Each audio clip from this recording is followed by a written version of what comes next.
With Ahsoka's release coming soon, there's a good chance we'll have another appearance of the World Between Worlds from Star Wars Rebels, which makes it a great time to talk about other Force planes, alternate universes, and alternate dimensions within Star Wars. While the idea of alternate dimensions and Force planes always raise at least a few eyebrows, with some uses of them being pretty out there, it's something Star Wars has played with since its earliest days.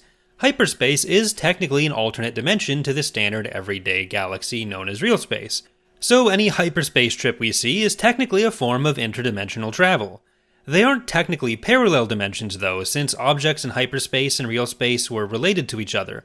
Real space objects had an impact on hyperspace, and any position in real space had a corresponding position in hyperspace. There were two other related dimensions to the real space and hyperspace dimensions known as Subspace and Otherspace.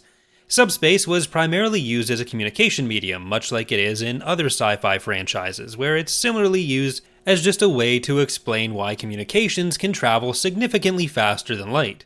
Otherspace is much more interesting in its contents, and it's described as being, quote, beyond the sane normality of real space, but one step removed from the shifting colors of hyperspace, end quote. It was home to its own native planets and nebula and other stellar phenomena. Like so many things in the Star Wars galaxy, it was used primarily in a pair of old tabletop RPG adventures. These adventures described Otherspace as the final resting place of many ships who lost their way in hyperspace. Its barren and desolate nature have as much to do with its own inherent inhospitability as it does with the menacing species which originated in real space but made their way into Otherspace, becoming intergalactic conquerors and annihilators, the Charon. This species descended from the biologically engineered Charon tree, who were themselves designed as agricultural workers by the ancient Cathal. After being unfortunate enough to be stranded in outer space, they settled on a world near a black hole, causing their society to form into a death cult, aiming to speed all life in any universe towards death. Legends of the Charon existed in the known galaxy, but sightings were incredibly rare. The Empire even theorized that if the Charon death cult made hyperdrives and found their way to the known galaxy again, the Charon could pose a threat to even them. It's not clear how the Charon got around between planets and galaxies in Otherspace without something similar to a hyperdrive, though it could be the result of hyperspace and Otherspace sharing some similar characteristics. A splinter faction, the Cult of Light, did manage to secretly develop a hyperdrive before Endor, keeping the technology away from the Cult of Death, and enabling many Charon to integrate into galactic society in real space. In the Ewoks cartoon episode Night of the Stranger, the servants of an evil night spirit were said to have been banished by the Ewok shamans from Endor into what the episode guide refers to as a dimensional rift as well. The planet they end up on is completely barren and devoid of life. So if this is an alternate dimension, my personal theory is that if there were any intrepid sourcebook writers working in the Legends period who wanted to address these dimensions, they could easily have tied this into the stories of the Charon and Otherspace. So officially, all we know about this appearance in the Ewoks cartoon is that it is an alternate dimension. Unofficially, I think the similarities in these two alternate dimensions could be an indicator of a cool connection. The next alternate dimension we're going to be looking at is a set of possibly different, but also theoretically similar Force planes, which may refer to one actual idea. There are often references to different spirit worlds inhabited by essentially the Force essence of different beings. Yoda, for example, refers to the netherworld of the Force when talking of Qui-Gon's ability to teach him and Obi-Wan the secrets of becoming Force ghosts. This netherworld could be the same as the spirit world, which the Voss mystics could enter in the Old Republic under a different name and a different way of viewing it. Another possible expression of ideas around the same alternate Force plane, or possibly just a bridge between it and the Force in real space, is Beyond Shadows from Fate of the Jedi, which we get probably among the most exposure to, or at least explanation of, when Luke visits Sinkhole Station, a station situated deep within the array of black holes known as the Maw. There, he finds a collection of various Force users known as the Mind Walkers, originating from a bunch of different Force traditions in the galaxy, and they're able to meditate their way into Beyond Shadows.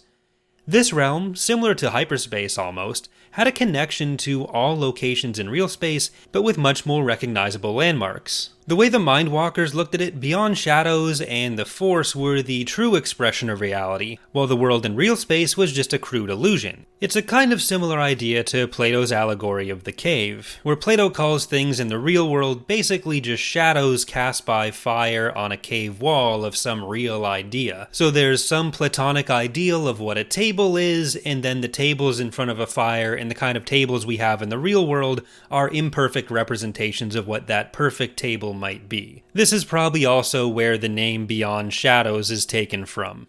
Luke was able to communicate with the spirits of his dead nephews Anakin and Jason solo, as well as his wife Mara well beyond Shadows, though this required going to a specific location, one of many sites said by Mindwalkers to be imbued with different powers. The fact that they were able to communicate with these Force ghosts in a specific location while they weren't seeing them all around them all the time is what makes me think that, well, this isn't quite the netherworld of the Force. It could be some kind of layer between the world that everyone exists in normally and the netherworld of the Force that Yoda talks about.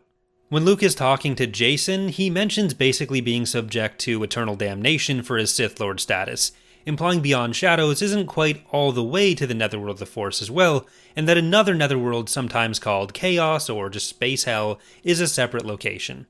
Luke visited Beyond Shadows with his son Ben while following the trail which would lead him to Abeloth, an ancient Force being with connections to our next alternate dimension, Mortis. While Mortis was accessible via the monolith Ahsoka, Anakin, and Obi-Wan traveled to in the Clone Wars, it seems to be contained within a kind of pocket dimension within that monolith.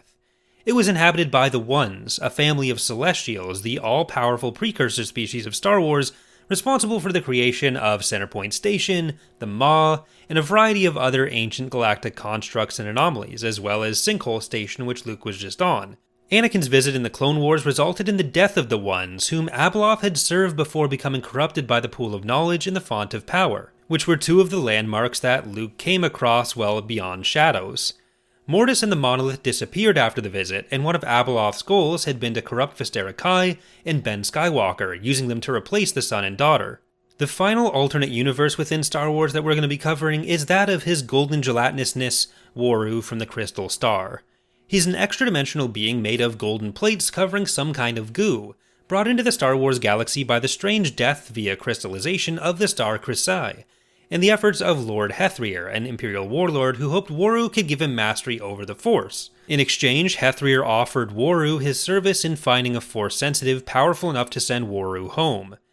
He was used to sort Force sensitives from non-Force sensitives, giving the Force sensitives over to Hethrier to train, and just eating the others who went through his purification ritual, which basically just meant entering his slimy insides and either getting eaten or not. Waru needed to consume the Force all the time because, as Luke theorized, his universe was made of anti-Force, so anti-Force within him annihilated the Force on contact and kept him well-nourished. I wouldn't recommend spending too much time trying to make sense of it. The anti-Force was theorized to also be present in Otherspace, where it may have been used by another Imperial agent, Chronal, in his own resurrection. I don't think this anti-Force being present in Otherspace is meant to imply that Waru's dimension was also Otherspace, but if I'm going to theorize that the Ewok one is Otherspace, then why not? Ultimately, Hethrier failed to provide Waru with a strong enough Force sensitive, so instead Waru ate Hethrier and went back home through the resulting tear in the space-time continuum. He may not have been the only part of his universe present in the Star Wars galaxy, though. The similarly Ichor-based and way more dangerous being Nom Nal was hinted as having originated in Waru's dimension, but that's a bigger topic for another video, and that's how I get you to subscribe for more. I hope you've enjoyed this look into the alternate dimensions and Force planes in Star Wars. Let me know what you think of my Ewoks and Otherspace connection theory in the comments.